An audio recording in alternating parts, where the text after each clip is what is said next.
বলাগড়ে নাবালিকাকে যৌননিগ্রহ, অভিযুক্ত পলাতক। হুগলির বলাগড়ে নাবালিকাকে যৌন নিগ্রহের অভিযোগ। ঘটনাটি ঘটেছে 25 ডিসেম্বর রাতে। অভিযুক্ত পলাতক, পুলিশ অভিযুক্তকে খুঁজছে। নাবালিকার উপর যৌননিগ্রহ করার অভিযোগ উঠল হুগলির বলাগড়ে।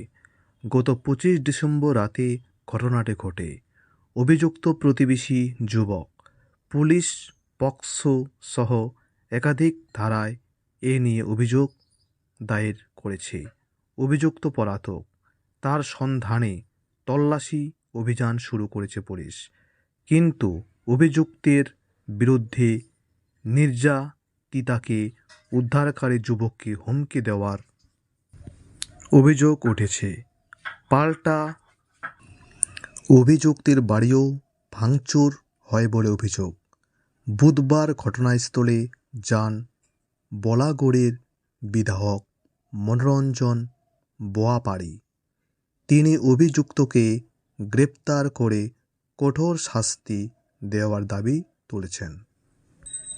পুলিশ ও স্থানীয় সূত্রে জানা গিয়েছে, নির্যাতিতার বয়স 13 বছর। সোমবার 25 ডিসেম্বর রাতে প্রতিবেশীর বাড়িতে টিভি দেখতে গিয়েছিল মেয়েটি। সেখান থেকে অভিযুক্ত মেয়েটিকে পাশের নির্মীয়মান বাড়িতে নিয়ে যায়। তারপর সেখানেই মেয়েটিকে যৌন হেনস্থা করে প্রতিবেশী ওই যুবক। সেই সময় ঘটনাস্থলে চলে আসে অন্য এক যুবক। তিনি মেয়েটিকে উদ্ধার করে পরিবারের হাতে তুলে দেন।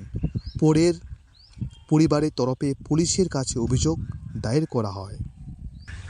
এদিকে যে যুবক সেই রাতে মেয়েটিকে উদ্ধার করেন, তাকে অভিযুক্ত ও তার ভাই হুমকি দেয় বলে অভিযোগ উঠেছে। উদ্ধারকারী ওই যুবকের দাবি, তাকে বাড়িতে এসে খুনের হুমকি দেওয়া হয়। প্রতিবাদে তারা অভিযুক্তের বাড়িতে প্রতিবাদ জানাতে যান। সেখানে অভিযুক্তের বাড়িতে ভাঙচুর করা হয়েছে বলে অভিযোগ উঠেছে। পুলিশ একজনকে গ্রেপ্তার করেছে, তবে মূল অভিযুক্ত এখনও পলাতক। বুধবার সকালে ঘটনাস্থলে যান বলাগড়ের বিধায়ক মনোরঞ্জন ব্যাপারী। তিনি নির্যাতিতার পরিবারকে সুবিচার পাইয়ে দেওয়ার আশ্বাস দিয়েছেন। তিনি বলেন, একটা 13 বছরের মেয়েকে ধর্ষণ করা হয়েছে। অভিযুক্ত এখনও ধরা পড়েনি। অভিযুক্ত আবার হুমকি দিচ্ছে। পুলিশ তদন্ত করছে। মূল অপরাধীকে গ্রেপ্তার করে শাস্তির ব্যবস্থা করতে হবে।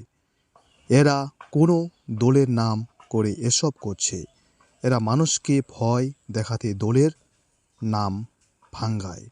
মানুষকে আশ্বাস দিয়ে বিধায়ক বলেন, ভয় পাবেন না, দল এসব লোককে সমর্থন করে না। আপনাদের পাশে আমি আছি। এইদিকে ওই যুবকের বিয়ে ঠিক হয়ে গিয়েছে বলে খবর। তার বাবার দাবি, তিনি ও তার ছেলে তৃণমূল কংগ্রেসের সঙ্গে যুক্ত।